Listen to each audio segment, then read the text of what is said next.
groot voordeel van die seisoen is dat ons boeregemeenskap die plantproses vroeg uit die blokke uitgekry het.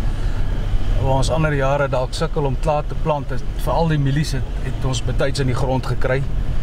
Ons het so 'n bietjie spook so 'n bietjie teen die einde om die sonneblom in betyds in te kry, maar die mielies is regtig het ons vir 'n slag betyds in en dit lyk goed. Abalimi baxhele exhukwana emva kokunakweza ndyontyo zemvula ezonakalise imizi yabantu.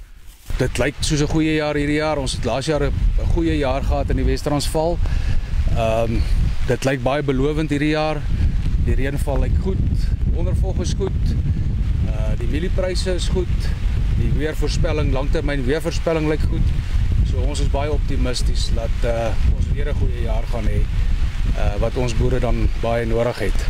Usihlalo wephondo wombutho wabalimi eLigwa uJohn Rankin uthi imvula enekweli xeshana lifutshane seyodlule nakumthamo wemvula ena unyaka wonke.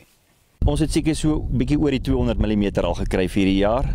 So dit is dit is redelik baie meer as in die vorige paar jare. Ek wil amper sê ons het meer as dubbel gekry as in die droogte en dis redelik bo ons gemiddeld of langtermyn gemiddeld. So ons is nie gewoond aan dit. Dit voel of ons 'n Natalboer op die stadium. Verlede jaar het ons 'n redelike laat reën gekry. So hierdie tyd van die jaar was ons mielies amper die helfte van hierdie hoogte wat hulle nou vandag hier is. So ons het vanjaar eintlik gesukkel om oor die mielies te kom om al ons stikstof te gee. Die goed het vreeslik vinnig gegroei met die vreeslike of die goeie reën en die goeie dae wat ons gekry het en ons is eintlik gevang op die ou ende dat ons nie oor alles kon kom en genoeg stikstof gegee het nie. So dis 'n baie lekker probleem om te hê vanjaar. Abalimi baxhele exhukwana ngonyuka kwexabiso lombona obomvu nomhlophe usuka kumyinge we-2% ukuya ku-3.5% kwisithuba nje seveki.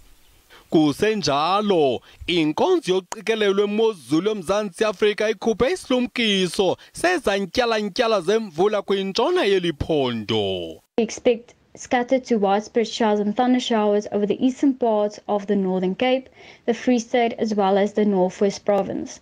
Associated with this tropical moisture, we also expect a good amount of rainfall.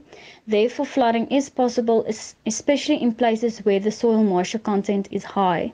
We also see this might cause problems for the agricultural sector in terms of crop production loss. Noxa kunjalo, abalimi bagungqi kwelokokuba isivuno salonyaka siza kuncumisa emva kokuthwaxwa imbalela ixesha elide.